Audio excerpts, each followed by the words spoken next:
gravando aqui na rua Patrícia Gonçalves.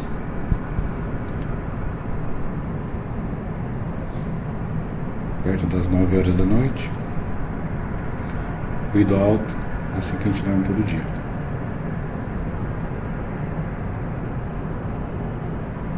Esse ruído parece uma turbina, isso vem da Petrobras.